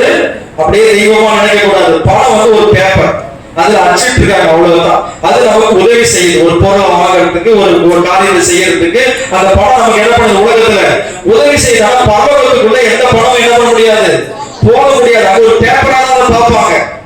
தேவ பிள்ளைகளை இன்னைக்கு நம்ம பணத்துக்கு முக்கியத்துவம் கொடுக்காம, அதனால நம்ம ஒரு சந்தோஷத்தை நம்ம பெருசா நினைக்காம, என் மூலமா ஒரு பாவி மனம் திரும்பி பரலோகத்துல தேவ தூதர்கள் எல்லாம் என்ன பண்ணணும்?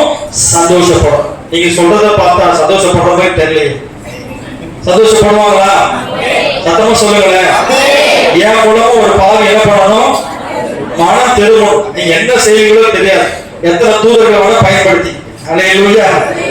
நீங்க முதல்ல பரலோகம் வரணும். ரெண்டாவது என்ன பண்ணணும்? ஒரு பாவிய மனம் திரும்ப வைக்கணும். அதுக்காக சபை என்ன பண்ணிக்கிட்டே இருக்கும்? உங்களை சபை உங்களுக்கு வாய்ப்புகளை கொடுத்துக்கிட்டே இருக்கும். கூட்டம் இந்த கூட்டம் வைக்கும், அந்த கூட்டம் வைக்கும், அந்த ஊழியத்தை கொடுக்கும், இந்த ஊழியத்தை கொடுக்கும். நீங்க இணைந்து செய்யும் போதுதான் நம்ம பரலோகத்தில் இருக்கிற அந்த சர்வ சங்கமாகிய அந்த சபையிடத்துல நம்ம என்ன பண்ணிருக்கிறோம்?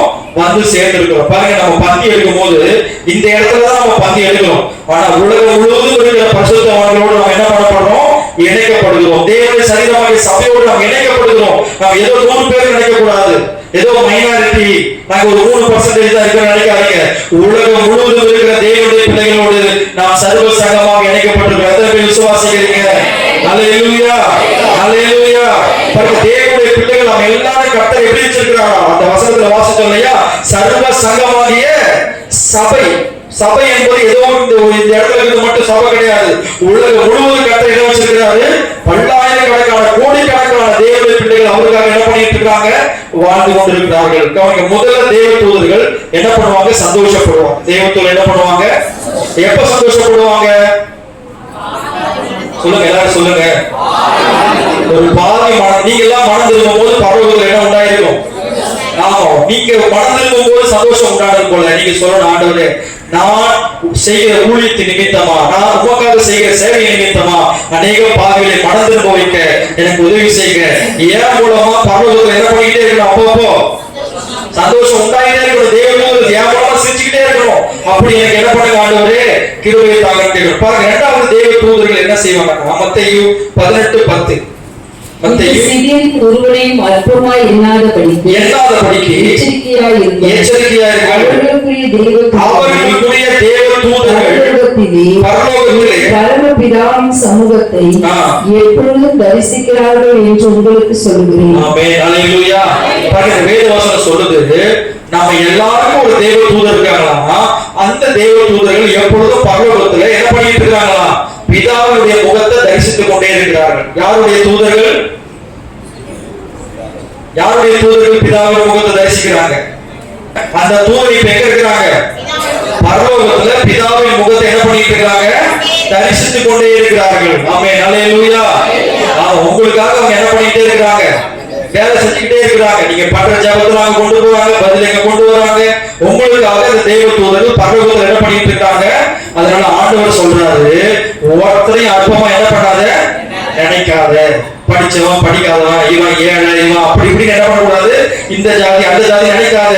ரட்சிக்கப்பட்ட ஒவ்வொருத்தருக்கும் என்ன கொடுத்திருக்கிற ஆண்டவர், ஒரு தேவ தூதரை கொடுத்து அவர்கள் பிதாவின் சமூகத்தை எப்பொழுது என்ன பண்ணிக்கிட்டே இருக்கிறார்களா, தரிசித்துக் கொண்டே இருக்கிறார்கள். ஆமென் சொல்லுங்க, ஹல்லேலூயா. ஒவ்வொரு நாளும் நினைக்கிறேன், எனக்காக ஒரு தேவ தூதர் என்ன பண்ணிட்டு இருக்கிறாரு, பிதாவுடைய சமூகத்துல என்ன பண்ணிட்டு அவர் முகத்தை தரிசித்துக் கொண்டே இருக்கிறார். மூணாவது பாருங்க, சங்கீதம் 34:7. சங்கீதம் 34:7. கர்த்தருடைய தூதன் அவருக்கு பயந்தவர்களை சூழ பாளையம் இறங்கி அவர்களை என்ன பண்றாரா. அப்ப தூதனுடைய வேலை என்ன, யாரெல்லாம் கர்த்தருக்கு பயந்து இருக்கிறாங்களோ அவங்களுக்கு ஒரு ஆபத்து வரும்போது, அவங்களுக்கு ஒரு கஷ்டம் வரும்போது அவர்கள் சூழ பாளையங்களையும் அவங்க என்ன பண்றாரா, விடுவிக்கிறார், காப்பாற்றுறாரு, பாதுகாக்கிறார். ஆமென், அல்லேலூயா. முதல்ல தேவ தூதர்கள் சந்தோஷப்படுறாங்க நமக்காக ஒரு பாளையம் மனம் திரும்பும் போது. இரண்டாவது, நமக்காக பிதாவின் சமூகத்தில் என்ன பண்ணிட்டு இருக்காங்க, முகத்தை தரிசித்துக் கொண்டிருக்கிறாங்க. மூணாவது, நம்மளை பாதுகாக்கிறாங்க, நம்மளை என்ன செய்யறாங்க, விடுவிக்கிறாங்க. அவருக்கு பயந்தவர்களை சூழ பாளையங்களை என்ன பண்றாங்களா. ஒரு தேவ தூதர் அல்ல, ஒரு மனுஷன் தேவனுக்கு பயந்து வந்தா அவர்களை சுற்றி தேவ தூதர்கள் ஆண்டவர் நிறுத்தி அவங்க என்ன பண்றாரா, பாதுகாக்கிறார். ஆமென் சொல்லுவோமா. நம்ம பொண்ணமாமா 3 காரியம் சொல்லிருக்கிற, மறந்துடக்கூடாது. சரிங்களா? 3 காரியம். முதல்ல சந்தோஷப்படுறாங்க, இரண்டாவது முகத்தை பரலோகத்தில் இருக்கிற பிதாவின் முகத்தை தரிசிக்கிறாங்க, மூணாவது நம்மளை பாதுகாக்கிறாங்க. சரிங்களா? நாலாவது, அப்போஸ்தலர் 10:4 பாத்தீங்கன்னா நம்முடைய ஜெபத்துக்கு ஒரு பதிலை கொண்டு வர்றாங்க. வாசிங்க. அவரை உற்று பார்த்து பயந்து ஆண்டவரே என்ன என்றான். அப்பொழுது அவர், உன் ஜெபங்களும் உன் தர்மங்களும் தேவனுக்கு நினைப்பூட்டுதலாக ஒரு சன்னதியில் வந்து எட்டியிருக்கிறது. ஆமென், அல்லேலூயா. இது யார் சொன்னது? தேவதூதன் யார்கிட்ட சொன்னாரு? கொர்நேலியு கிட்ட வந்து சொல்றாரு, கொர்நேலியுவே அவன் ஜெபம் பண்ணிட்டு இருக்கான். ஒரு குறிப்பிட்ட நேரத்துல வீட்டுல முட்டி போட்டு ஜெபம் பண்ணிட்டே இருக்கிறான். திடீர்னு பார்த்தா அவன் ரூமுக்குள்ள பயங்கர பிரகாசம், வெளிச்சம். என்ன கடந்து வந்து பார்த்தா யார் நிக்கிறது? சத்தமா சொல்லுங்களேன், யார் நிக்கிறா? உடனே அவனுக்கு பயம் வந்துருச்சு, யாரு அவரு அப்படின்னு. அவன் உள்ள ஆண்டவரே வந்து அவன் நினைச்சு என்ன பண்றான், ஆண்டவரே அப்படின்னு கேட்கிறான். அவர் சொல்றாரு, இல்லப்பா நீ ஜெபம் பண்ணிட்டு இருந்தால உன் ஜெபத்துக்கு உன் தான தர்மங்களுக்கு என்ன வந்திருக்குது, பதில் வந்திருக்குது. ஆமென், அல்லேலூயா. இப்ப இந்த தூதன் யாரா இருப்பாரு? நான் 3 வகையா தேவதூதர் சொன்னேன். இந்த தூதன் யாரு? காபிரியேல். ஆமென், அல்லேலூயா. யார் இவரு? காபிரியேல் தூதன். இவர்தான் செய்தியை தேவனிடத்துல என்ன பண்ணவர், கொண்டு வரவர். இதனால கவனிங்க, தேவ தூதர்கள் இதெல்லாம் செய்வாங்கன்றதுக்காக தூதரை நோக்கி நம்ம ஜெபித்திட கூடாது. தூதனை இதை பண்ணுங்க, தூதனை இதை பண்ணுங்கன்னு கேட்கணும். இயேசுவின் நாமத்துல என்ன பண்ணணும், நீங்க வெறும் தூதத்தை கேட்டீங்கன்னா அவன் வந்துடுவான், லூஸ் பையன் வந்துடுவான். யாரு? லூசிபர். கவனிங்க, அவன் தூதனை போலவே வந்து நிற்பான். ஒளியின் வஸ்திரத்தை தரித்துக் கொண்டு நல்ல தூதன் மேலே வந்து என்ன பண்ணுவான், அவங்ககிட்ட நிற்பான். அதனால ஏமாந்துட கூடாது. ஒருபோதும் தூதனை நம்ம பார்க்கவே கூடாது. யாரெல்லாம் பார்க்கணும்? இயேசு கிறிஸ்துவ தான் பார்க்கணும். அவர் தான் நமக்கு என்ன அனுப்புவாரு? தூதனை அனுப்புவார். டைரக்டா தூதன் கிட்ட நம்ம என்ன வைக்க கூடாது? கான்டாக்ட் வைக்க கூடாது. யார்கிட்ட தான் சொல்லணும்? இயேசுவின் நாமத்துல சொல்லும் போது அவர் நமக்கு என்ன பண்ணுவாரு? தூதனை அனுப்பி வைப்பார், பதிலை அனுப்புவார். அடுத்தது பாருங்க, எத்தனாவது காரியம்? 5வது காரியம். 2 ராஜாக்கள் 19:35. அன்று ராத்திரியில் சம்பவித்தது என்னவென்றால், கர்த்தருடைய தூதன் புறப்பட்டு அசீரியரின் பாளையத்தில் 180,000 பேரை சங்கரித்தார். அதிகாலமே எழுந்திருக்கும் போது இதோ அவர்கள் எல்லாரும் செத்த பிணங்களாய் கிடந்தார்கள். பாத்தீங்களா? இந்த இடத்துல ஒரு சம்பவம் நடக்குது. என்ன சம்பவம் தெரியுமா? சனகெரிப் என்கிற ஒரு அசீரிய ராஜா யூதாவின் ராஜாவுக்கு எசேக்கியாவோடு யுத்தம் பண்ண என்ன பண்ணிருக்கான்? வந்து நிக்கிறான். யூதா ராஜா பயப்படுறார். ஏன்னா வந்திருக்கிற கூட்டம் சாதாரணமான கூட்டம் இல்ல, பயங்கரமான கூட்டம், பயங்கரமான யுத்த வீரர்கள் வந்திருக்காங்க. எசேக்கியா சண்டைக்கு போனா நிச்சயமா தோத்து போயிடுவான், எல்லாரையும் சிறைபிடிச்சு கொண்டு போயிடுவாங்க. இப்ப இந்த நேரத்துல எசேக்கியா தேவனுடைய பாதத்துல போய் உட்கார்ந்து என்ன பண்றாரு? ஆண்டவரே, இந்த ஏராளமான கூட்டத்துக்கு நீங்க தான் என்ன பண்ணணும்? காப்பாற்றணும் அப்படின்னு உபவாசித்து ஜெபம் பண்றாரு. என்ன நடக்குது தெரியுமா? அவர் ஜெபிக்க ஆண்டவர் தன்னுடைய தூதனை என்ன பண்றாரு? ராத்திரியில அனுப்புறாரு. அந்த தூதன், ஒரு தூதன் வந்து 1,80,000 பேர் சாகடிச்சாங்க. எத்தனை பேரை? அப்ப அந்த தூதனுடைய வலிமை எவ்வளவு பெருசு இருக்கு பாருங்க. ஒரே ராத்திரியில 1,80,000 பேரை என்ன பண்ணிட்டான்? க்ளோஸ் பண்ணிட்டான். காலையில பார்த்தா அத்தனை பேர் எப்படி கிடக்குறாங்க? பொணமா கிடக்குறாங்க. சனைகளுக்கு அந்த ராஜா ஏற்றி பார்க்கிறான். யுத்தத்துக்கு வந்த வீரர்கள் என்ன பண்ணி கிடக்குறாங்க? ஒரே ராத்திரியில ரத்தம் வராம, சத்தம் வராம ஆண்டவர் என்ன பண்ணிட்டாரு? க்ளோஸ் பண்ணிட்டார். ஆமாங்க, சண்டையே நடக்கல. அவன் தூங்கிட்டு இருக்கும்போது போட்டு தள்ளிட்டார். என்ன பண்ணிட்டாரு? தூதனை அனுப்பி. இப்ப இந்த தூதன் யாரா இருக்கணும்? சத்தமா சொல்லுங்க, யாரு? அங்க கொர்நேலியுக்கு வந்து பேசுறது யாரு? காபிரியேல். இங்க யுத்தம் பண்ணது யாரு? அந்த மிகாவேல் தூதன். பாருங்க, அந்த தூதன் வந்து அத்தனை சத்துருக்களை என்ன பண்ணாங்க? தோற்கடிக்க பண்ணாங்க, சத்துருவை தண்டித்தார்கள். ஆமென், ஹல்லேலூயா. அப்போ அடுத்ததா 5வது தூதருடைய வேலை என்ன? சத்துருக்களை தண்டிக்கிற வேலை, தோற்கடிக்கிற வேலை யாருடைய வேலை? தேவதூதனுடைய வேலை. 6வது பாருங்க, வெளிப்படுத்தல் 12ஆம் அதிகாரம் 7ஆம் வசனத்திலிருந்து 9ஆம் வசனம் வரைக்கும். வெளிப்படுத்தல் 7, 8, 9. வானத்திலே யுத்தம் உண்டாயிற்று. வானத்திலே ஒரு யுத்தம் உண்டாயிற்று.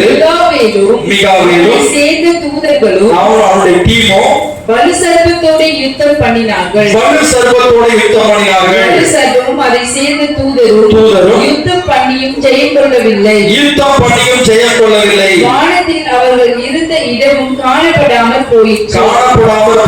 உலகம் அனைத்தையும் மோசம் போக்குகிற என்றும் பிசாசு என்றும் சொல்லப்பட்ட பழைய பாம்பாகிய வலு சர்ப்பம் தள்ளப்பட்டது. பெரிய வலு சர்ப்பம் தள்ளப்பட்டது. பூமியிலே விழ தள்ளப்பட்டது. பூமியிலே விழ தள்ளப்பட்டது. கூட அதை சேர்ந்த தூதரும் தள்ளப்பட்டார்கள். அப்பொழுது வானத்திலே ஒரு பெரிய சத்தம் உண்டாகி, இப்பொழுது ரட்சிப்பும் வல்லமையும் நமது தேவனுடைய ராஜ்யமும் அவருடைய கிறிஸ்துவின் அதிகாரமும் உண்டாயிருக்கிறது. இரவும் பகலும் நம்முடைய தேவனுக்கு முன்பாக நம்முடைய சகோதரமே குற்றம் சுமத்தும் பொருட்டு அவர்கள் மேல் குற்றம் சாட்டுகிறவன் தாழ தள்ளப்பட்டு போனான். ஆமென். கரங்களை தட்டி ஆண்டவரை மகிமைப்படுத்துவோம். ஹல்லேலூயா, ஹல்லேலூயா. கரங்களை தட்டி உற்சாகமா ஆண்டவரை மகிமைப்படுத்துவோம். இந்த யுத்தம் எங்க நடக்க போகுது? பரலோகத்துல என்ன பண்ண போகுது? வானத்துல நடக்க போகுது. அந்த வானத்துல நடக்கிற யுத்தத்துல மிகாவேலும் தூதர்களும் போய் பழைய பாம்பாகிய அந்த வலு சர்ப்பத்தை, அந்த லூசிபரை என்ன பண்ண போறாங்க? வெட்டி கீழே தள்ள போறாங்க. இன்னைக்கும் வான மண்டலத்துல இருந்து அவன் என்ன பண்ணிட்டு இருக்கிறான்? நாம கிரீஸ் கொண்டிருக்கிறான். அந்த வலுசர் எப்பொழுதும் அவனுடைய வேலை என்னவா? அவருடைய பிள்ளைகள் மேல குற்றம் சாட்டுற வேலை. இவன் இந்த தப்பு பண்றான், அவன் இந்த தப்பு பண்றான் அப்படின்னு அவளை பத்தி என்ன பண்ணிட்டே இருக்கிறான்? ஆண்டவர்கிட்ட போய் கம்ப்ளைண்ட் பண்ணிட்டே இருக்கிறான். ஆனா இன்னொரு நல்ல தேவதூதன் என்ன பண்ணிட்டே இருக்கிறாரு? எசப்பா, ஒரு விஷயம் என்னுடைய பிள்ளை என்ன பண்ணிடுங்க, பிள்ளைகளுடைய புள்ள வராது, என்னுடைய ஆளை என்ன பண்ணிடுங்க, நாம மன்னிச்சிருங்க, ஏசப்பாவுக்கு தான் நம்ம புள்ள, இருந்தாலும் தேவதூதன் என்னுடைய உங்க புள்ள, இவரை நான் என்ன பண்ணல, இன்னும் கொஞ்சம் நல்லா கேரா பாத்துக்கிறேன், இன்னும் கொஞ்சம் சொல்லி கொடுக்குறேன், இன்னும் கொஞ்சம் வசனத்தை சொல்றேன், ஏதோ மிஸ்டேக் பண்ணிட்டா நமக்காக என்ன பண்ணிட்டே இருக்காங்க. ஹல்லேலூயா, ஹல்லேலூயா. பிசாசுடைய வேலை என்ன? தூதருடைய வேலை என்ன? பிதாவின் முகத்தை நமக்காக தரிசித்துக் கொண்டே இருக்கிறார். அல்லேலூயா. அப்ப ஆறாவதா என்ன பார்த்தோம்? போர் செய்கிறவர்கள். அடுத்து கடைசியா லூக்கா 16:22 7வது. பின்பு அந்த தரித்திரன் மரித்து தேவ தூதரால் ஆபிரகாமுடைய மடியிலே கொண்டு போய் விடப்பட்டான். ஆமென். அல்லேலூயா. இங்க ரெண்டு பேர் சாவறாங்க. ஒருத்தர் தரித்திரன் லாசரு. அவன் மரித்த உடனே தேவ தூதர்கள் எங்க கொண்டு போய் விட்டாங்களா? ஆபிரகாமுடைய மடி என்பது பரலோகத்துல கொண்டு போய் விடப்பட்டார்கள். அப்ப தேவ தூதருடைய வேலை என்னன்னா, நாம இறந்த பிறகு நம்முடைய ஆத்மாவை பரலோகத்தில் என்ன பண்ணுவாங்க? கொண்டு போய் விடுவாங்க. அதுதான் யாருடைய வேலை? தேவ தூதருடைய வேலையா இருக்கு. 7 காரியம் சொல்லியிருக்கிறேன். என்னென்ன சொல்லுங்க பார்ப்போம். முதல் தேவனுடைய வேலை என்னது? சந்தோஷப்படுறது. எதை பார்த்து சந்தோஷப்படுவாங்க? மனதில் ஒரு பாவி நிமித்தமா சந்தோஷம். இரண்டாவது வேலை அவங்களுக்கு தேவனுடைய பிதாவுடைய முகத்தை எப்பொழுது என்ன பண்ணுவாங்க? நமக்காக அவங்க தரிசித்துக் கொண்டே இருக்கிறாங்க. ஒவ்வொருத்தருக்காகவும் பிதாவின் முகத்தை அவங்க என்ன பண்றாங்க? தரிசிக்கிறாங்க. மூணாவது என்ன பண்றாங்க? நம்மளை பாதுகாக்கிறாங்க. நாலாவது என்ன பண்றாங்க? ஜெபத்துக்கு வேண்டுதலுக்கு பதிலை கொண்டு வர்றாங்க. அஞ்சாவது என்ன பண்றாங்க? சத்துருக்கள் நமக்கு விரோதமா எழுப்பி நம்ம அழிக்க வர சத்துருக்கள் அவங்க என்ன பண்றாங்க? அவங்க யுத்தம் செய்து தோற்கடிக்கிறாங்க. அடுத்தது நமக்காக அவங்க போர் செய்கிறவங்களா இருக்கிறாங்க. அடுத்தது நம்முடைய ஆத்துமாவை பரலோகத்துக்கு கொண்டு போய் சேர்க்கிறவங்களா இருக்கிறாங்க. ஆமென். அல்லேலூயா. கடைசியா 1 தெசலோனிக்கேயர் நாம் வாசிக்கிறோம். 1000-10,000 தேவ தூதர்களோடு நம்முடைய ஆண்டவராகிய இயேசு கிறிஸ்து என்ன பண்ண போறாரு? இறங்கி வர போறாரு. நம்மை கொண்டு போய் சேர்ப்பதற்காக. எத்தனை பேர் இந்த தேவ தூதருடைய ஊழியத்தை இதிலிருந்து நீங்க ஆரம்பிக்க போறீங்க? அல்லேலூயா. தேவ தூதர்களுக்கு நீங்க என்ன கொடுக்கணும்? வேலை கொடுக்கணும். வீட்டுல இருந்து கிளம்பும் போது என்ன சொல்லணும்? ஆண்டவரே, நான் இங்கிருந்து கிளம்புறேன், உடைய தூதர்கள் எனக்கு என்ன பண்ணுங்க? காவலாக அனுப்புங்க. ஜெபம் பண்ணுவீங்களா? ஜெபம் பண்றீங்க. எத்தனை பேர் அந்த ஜெபம் பண்ணணும்? அல்லேலூயா. இந்த வேலையை நான் செய்ய போற ஆண்டவரே, இந்த வேலை எனக்கு ரொம்ப கஷ்டமா இருக்குது, உடைய தூதர்கள் அனுப்பி என்ன பண்ணுங்க? செய்யுங்க. ஆண்டவரே, நான் ஊழியத்துக்கு போற ஆண்டவரே, ஒரு பையன் வர மாட்டேன், நான் கூப்பிட்டா உடைய தூதர்கள் அனுப்பி என்ன பண்ணுங்க? கொண்டு வாங்க. காரணம் ஒரு சம்பவம், ஒரு ஊழியக்காரர் சொன்ன கதையை மட்டும் ஒரு சம்பவம், உண்மையான சம்பவத்தை நான் சொல்லி முடிக்கிறேன். ஒரு ஊழியக்காரர் ருமேனியா தேசத்துல பயங்கரமான பாடுகள் மத்தியில அவரை தூக்கி சிறைச்சாலையில பூமிக்கு அடியில் 30 அடி ஆழத்துல உள்ள போட்டாங்க. இவர் வெளியில விட்டா பிரசங்கம் பண்ணிட்டே இருக்காரு, ஆண்டவரை பத்தி சொல்லிக்கிட்டே இருக்காரு. அதனால இவருக்கு தண்டனை என்னது? 30 அடி ஆழத்துல தனியா கிடக்கும். பிறகு அந்த இடத்துல அவர் இருட்டுக்குள்ள ஒண்ணுமே செய்ய முடியல. அந்த நேரத்துல அவருடைய சபையில 200 பேர் விசுவாசிகள் இருந்தாங்க. அப்போ அவர் ஆண்டவர்கிட்ட ஜெபம் பண்ணாரு. ஆண்டவரே, இந்த நேரத்துல என் விசுவாசிகள் எப்படி இருக்காங்கன்னு தெரியல, நான் எங்க சபையில இருந்த விசுவாசிகளா, அதனால நான் இப்போ ஒரு காரியத்தை உங்கள்கிட்ட கேட்க போறேன். ஆண்டவர் 200 தேவ தூதர்கள் நீங்க அனுப்பணும். அந்த தூதர்களுக்கு நான் பிரசங்கம் பண்ண போறேன். தூதர்களுக்கு என்ன பண்ண போறேன்? பிரசங்கம் பண்ண போறாங்க.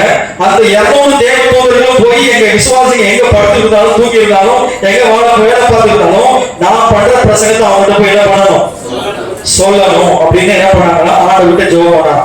அதே போல ஒரு நாள் அந்த சண்டே வந்துச்சுன்னா 200 தேவதூதர் இறங்கி அவருடைய அறைக்கு என்ன பண்ணுவாங்கன்னா வருவார். அவர் சாட்சி அவர் புக்கா எழுதியிருக்கிறார்.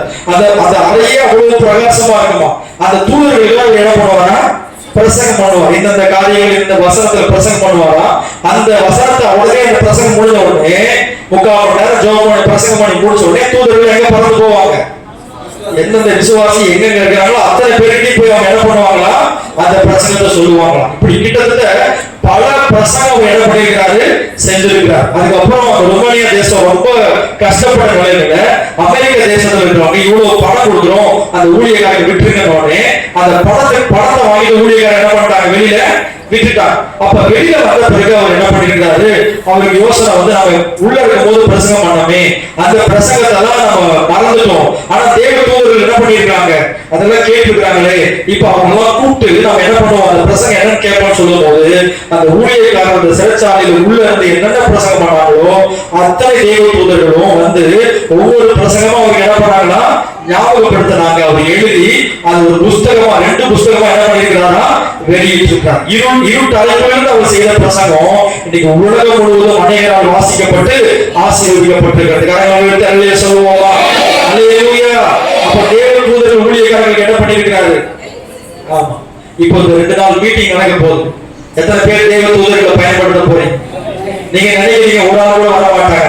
ஆனா தூதர்களை நீங்க வச்சு என்ன பண்ண போறீங்க? ஆமா, நான் ரட்சிப்பை சோதரிக்க போறவன், நான் அவருடைய பிள்ளை, நீ எனக்கு வேலைக்காரன். அதனால என்ன பண்ணணும்? ஆண்டவரே, எனக்கு தேவை தூதர்கள் என்ன செய்யுங்க ஆண்டவரே, அனுப்புங்க. நான் போய் கூப்பிடும் போது ஜனம் என்ன பண்ணணும்? வரணும். ஒரு பாவி மனம் திரும்பும் போது பரலோகத்தில் மிகுந்த சந்தோஷம் உண்டாகுமே. இந்த கிறிஸ்துமஸ் நாட்கள்ல அநேகருடைய உள்ளத்துல கிறிஸ்து என்ன பண்ணணும்? பிறக்கணும். உங்களுடைய பிள்ளையாகி என்ன நீங்க எடுத்து பயன்படுத்துங்க. நான் கிறிஸ்துமஸ் கொண்டாடுறது, அந்த புது ட்ரெஸ் போடுறது, பலகாரம் செய்யறது, இல்ல வேற எதையும் யோசிக்காதபடிக்கு ஒரு பாவிய மனம் திரும்புறதுக்கு நான் என்ன செய்ய முடியுமோ அதை செய்யறதுக்கு எனக்கு என்ன பண்ணுங்க ஆண்டவரே, உதவி செய்ய கேட்பீங்களா? எல்லாரும் அப்படி உலகங்கள் படிட்டு கண்களை மூடி அவருடைய சமூகத்தில் கேள்வி. தேவ தூதர்களை குறித்து இன்னைக்கு நாம படிச்சிருக்கிறோம். இதுவரைக்கும் நீங்க தேவ தூதர்கள் யாருன்னு உங்களுக்கு தெரியாம இருக்கலாம். அதில் இன்றைக்கு தேவ தூதர்னா யாரு, அவங்க எதற்காக படைக்கப்பட்டிருக்காங்க, அவங்க என்ன செஞ்சுக்கிட்டு இருக்கிறாங்க, உங்களுக்கும் தேவ தூதனுக்கும் என்ன சம்பந்தம் இருக்குது என்பதை ஆண்டவர் இன்னைக்கு நம்ம கூட தெளிவா பேசியிருக்கிறார். இவ்வளவு அறிந்தும் நீங்க தேவ தூதர்களை நீங்க உங்க ஊழியத்துல, உங்க குடும்ப வாழ்க்கையில, உங்க தனிப்பட்ட வாழ்க்கையில தேவ தூதர்கள் எப்பொழுது இருக்கிறார்கள் நீங்க மறந்துடக்கூடாது. சர்ச்சுக்கு வரும்போது மட்டும் கிடையாது, நீங்க வீட்டுல இருக்கும் போது, வேலை செய்யற இடத்துல இருக்கும் போது, வாகனத்துல போயிட்டு இருக்கும் போது, எந்த இடத்துல இருந்தாலும் உங்க கூட தேவ தூதர்கள் இருக்கிறாங்கிறத மறந்துடாது. பள்ளிக்கூடத்துல, ஸ்கூல்ல, காலேஜ்ல உங்க கூட தேவ தூதர்கள் இருக்கிறாங்க. நீங்க காட்டு களப்பிடுக்க போனா கூட, வீட்டுக்கு வேலை செய்ய போனா கூட உங்க கூட தேவ தூதர்கள் இருக்கிறாங்க. அதை நீங்க மறந்துடக்கூடாது. உங்களுக்கு உதவி செய்யும்படியாக, விசேஷமா ரட்சிப்புக்குள்ள மற்றவங்களை வழி நடத்துவதற்கு, உங்களை ரட்சிப்பின் பாதையில் நிலைநிறுத்துவதற்கு அவங்க உதவி செய்யறவங்களா இருக்கிறாங்க. இன்னைக்கு ஆண்டவர்கிட்ட கேளுங்க. எல்லாரும் கண்ணில் மூடி கேட்பீங்களா? எனக்கு படிப்பே வரமாடுது அப்படின்றவங்க நீங்க கேட்கலாம் தேவ தூதர்கிட்ட. தேவ தூதரே, எனக்கு கொஞ்சம் சொல்லிக் கொடுங்க, படிக்கிறதுக்கு புரிய வைங்க. இந்த பையன் தொந்தரவு பண்ணிக்கிட்டே இருக்கிறான், கொஞ்சம் அவன் வாயை மூட வைங்க அப்படின்னு சொன்னீங்கன்னா அவன் வாயை மூட வைப்பான். உங்களுக்குள்ள இருக்கிற ஆண்டவர் பெரியவர், உங்களுக்குள்ள இருக்கிற இயேசு பெரியவர். ஆனபடினாலே அவர் உங்களுக்கு தன்னுடைய தூதர்களை காவலாகவும் ஸ்தோத்திரம் வைத்திருக்கிறார். அவர் மிக வேகமாக வேலை செய்யக்கூடியவர். ஸ்தோத்திரம். காற்றுகளாகவும் அக்னியாகவும் ஆண்டவர் அவங்களை பயன்படுத்தினார். இன்னைக்கு அந்த தெய்வ தூதர்களுக்காக ஆண்டவருக்கு நன்றி செலுத்துங்க. இது முதல் நீங்கள் காண்பீர்கள். மனுஷகுமாரன் ஸ்தோத்திரம் உங்களுக்கு கொடுத்திருக்க ஒரு பெரிய ஒரு ஆசீர்வாத பாக்கியம். தேவ தூதர்கள் ஏறுகிறதையும் இறங்குகிறதையும் நீங்கள் பார்ப்பீர்கள். ஸ்தோத்திரம். ஆண்டவர் நன்றி சொல்லுங்க. ஏசப்பாவுக்கு நன்றி சொல்லி எத்தனை பேர் நன்றி சொல்றீங்க? ஆண்டவரே, நீங்கள் தூதரை கொடுத்திருப்பதற்காக நன்றி அப்பா. ஆண்டவரே, எனக்காக தூதர்களை நீங்க வச்சிருக்கிறதுக்காக ஸ்தோத்திரம் அப்பா. ஆண்டவரே, ஒவ்வொரு காரியத்திலும் நான் தூதரை ஆண்டவரையை பயன்படுத்த எனக்கு உதவி செய்ய. ஆண்டவரே, பெருவிடத்துல என்னால நடக்க முடியாது, என்னால பேச முடியாது, என்னால உட்கார முடியாது, எழுதிருக்க முடியாது. இப்பெல்லாம் தேவ தூதர்கள் உங்களுக்கு உதவி செய்ய அவங்க ஆயுதமா இருக்கிறாங்க. ஹல்லேலூயா. ஒப்பு கொடுத்து ஜெபம் பண்ணுவீங்களா? ஸ்தோத்திரம் ஆண்டவரே. நன்றி அப்பா, நன்றி ஆண்டவரே. ஹல்லேலூயா. Thank you Jesus. நன்றி ராஜா. ஹல்லேலூயா. ஸ்தோத்திரம் ஆண்டவரே. 7 காரியங்களும், நிறைய காரியங்கள் இருக்குது. அதுல 7 காரியங்களை மட்டும் தான் இன்னைக்கு நாம தியானிச்சிருக்கிறோம். தொடர்ந்து வருகிற நாட்களில் அநேக பரலோகத்துக்குரிய ரகசியங்களை நாம் பார்க்க போகிறோம். இன்றைக்கு ஆண்டவர் நமத்தில் வெளிப்படுத்துற சத்தியத்துக்காக நம்ம எல்லாரும் கர்த்தரை ஸ்தோத்திரம் பண்ணுவோம். கர்த்தர் நமக்காக ஏற்படுத்தி வைத்திருக்கிற 1000 தேவ தூதர்களுக்காக நாம் கர்த்தரை ஸ்தோத்திரம் பண்ணுவோம். சர்வ சங்கமாகிய சபையிடத்துக்கு ஆண்டவர் நம்மை கொண்டு வந்து சேர்த்திருப்பதற்காக நாம் எல்லாரும் கர்த்தரை ஸ்தோத்திரம் பண்ணுவோம். நம்மை கொண்டு அநேக பாவிகள் மனம் திரும்ப செய்து பரலோகத்துல மிகுந்த சந்தோஷம் உண்டாக போவதற்காக நாம் எல்லாரும் கர்த்தரை ஸ்தோத்திரம் பண்ணுவோம். நன்றி ஆண்டவரே. நாம் எல்லாரும் கண்களை மூடி நாம் ஜெபம் பண்ணுவோம். Thank you Jesus. Hallelujah. நன்றி ஆண்டவரே. உமக்கு ஸ்தோத்திரம். ஸ்தோத்திரம் ஆண்டவரே. ஸ்தோத்திரம் ஆண்டவரே. எல்லாரும் கண்களை மூடி நாம் ஜெபம்.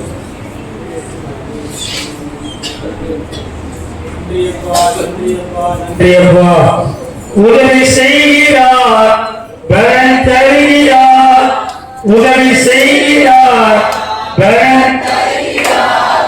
ஒவ்வொரு நாளும் கூட வருகிறார், ஒவ்வொரு நாளும் கூட வருகிறார். பயப்பட மாட்டேன், நான் பயப்பட மாட்டேன், பயப்பட மாட்டேன், நான் பயப்பட மாட்டேன். இயேசு என்னோடு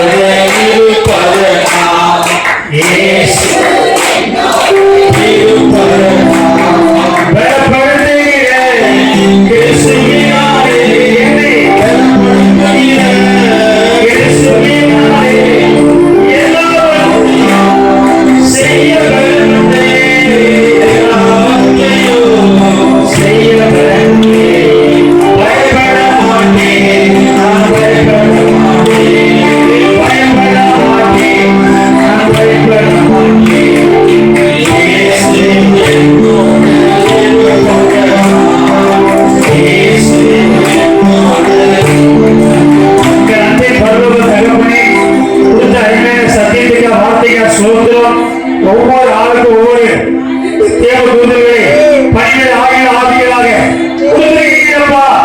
நீங்க தெளிவான சத்தியத்தை உங்களை புரிந்துகள உதவி செஞ்சீங்களே. ஒரு சோதனை ராஜா, ஒரு சோதனை ராஜா. தூதர்களை ஆவிகள் வாழ்க்கையிலே சுத்த வாழ்க்கையிலே ஊழிய பாதையிலே நாங்கள் பயன்படுத்துவது ராஜா, பயன்படுத்துவப்பா. அதில் இருக்கிற அந்த ஐக்கியத்தோடு இன்னும் ஆண்டவரே பலப்பட்டு வர கர்த்தர் உதவி செய்வாராக. பரலோகத்திலே ஐக்கியத்திலே நீங்க வளரணும் சொல்லப்படுங்கப்பா. பரலோகத்திலிருந்து தேவ தூதர்கள் இறங்கிய ஆண்டவரே என்னென்ன காரியங்கள் செய்தார்கள் சொல்லி அதை நாங்கள் இப்பொழுது இந்த சத்தியத்தை கேட்ட ஆண்டவரே எங்களுக்கு ஆண்டவரை உதவி செய்யும்படியாக, எங்களுக்கு பணிவிடை செய்யும்படியாக, எங்களுக்கு ஆண்டவரே இந்த ஊழிய பாதையிலே எங்களுக்கு எல்லா காரியத்தையும் நிற்கும்படியாக தேவ தூதர்களை உறுதியாக ராஜா அதிகாரத்தை நாங்கள் பயன்படுத்தியாதவரே சோதனை ராஜா. ஒவ்வொரு நாளும் இந்த ஊழிய பாதையிலே நாங்கள் செய்யப்படுங்க ஆத்துமாக்களை ஆதாயப்படுத்த அதே சோதனை ஊழிய பாதையிலே அதே சோதனையா தூதர்களை பயன்படுத்த உதவி செய்வாராக. அந்த உள்ள வார்த்தைகளை வசனங்களை ஒவ்வொரு நாளும் ஒரு பிள்ளைகள் நாவின் வாழ்க்கையிலே ஓட்டத்தை ஓடி ஜெயமடைகிறோம்ப்பா. ஜெயப்படுகிறவன் எவனோ அவன் ஆலயத்திலே கூடாமல் சொல்லிய எல்லா காரியங்களோட பிள்ளைகள் ஜெயமடைகிற ராஜா ஜெயமுள்ள வாழ்க்கைகளாக கர்த்தர் நடத்துவாராக. தாழ்த்தி ஒப்புக் கொடுக்கிறோம். அதே சோதனை ராஜா நன்றி அப்பா. அதே சோதனை ராஜா தேவ தூதர்களும் சிறியவராக எங்கே வச்சிருக்கீங்க ஒரு நாள் நாங்கள் வாழ்வை விடவே கூடாது ராஜா. சர்வத்துக்கப்பனே நீங்க வெளிப்படும் போது அதே சோதனையா உங்களுடைய சாயிலே அந்த இருப்போம் என்பதை அதே ஒரு நாள் வரவே கூடாது. அதே தாழ்த்தி ஒப்புக் கொடுக்கிறோம். கற்றுக் கொடுத்த நல்ல வார்த்தைகளுக்காக கோடி சோதனைப்பா. இந்த பரலோக ஐக்கியத்தை நாங்கள் ஒவ்வொரு நாளும் வளர்ந்து பெருக கர்த்தர் உதவி செய்வாராக, உதவி செய்வாராக. எல்லா குட்டிகளை மையமா ராஜா உங்க உதவிக்கு நாங்கள் இழந்துக்கிறோம். இயேசுவின் நாமத்தில் கேட்கிறோம் இந்த ஜீவன் உள்ள நல்ல பிதாவே. ஆமென். ஆமென். என் ஆத்துமாவே கர்த்தரை ஸ்தோத்திரி. என் முழுவதுமே பரிசுத்த நாமத்தை ஸ்தோத்திரி. என் ஆத்துமாவே கர்த்தரை ஸ்தோத்திரி. கர்த்தர் செய்த சகல உபகாரங்களையும் நினைத்து மறவாதே. ஆமென். ஆமென். நம்ம எல்லாரும் சொல்லலாம். நம்முடைய கர்த்தராகிய இயேசு கிறிஸ்துவின் கிருபையும் பிதாவாகிய அன்பும் பரிசுத்தவான்களுடைய ஐக்கியமும் சமாதான காவலும் நன்மை ஆசீர்வாதமும் கர்த்தருடைய விளக்கப்பட்டும் கூடிக்கொண்ட யாவரோடும் குடும்பத்தோடும் ஊழியத்தோடும் ஊழியக்கார குடும்பத்தோடும் இருப்பதாக. ஆமென். கர்த்தராகிய இயேசு கிறிஸ்துவின் நாமத்தினால எப்பொழுதும் நமக்கு ஜெயம் கொடுக்கிறது. எனக்கு ரெண்டு கரங்களை உயர்த்தி மூன்று வழியா சொல்லுவோமா?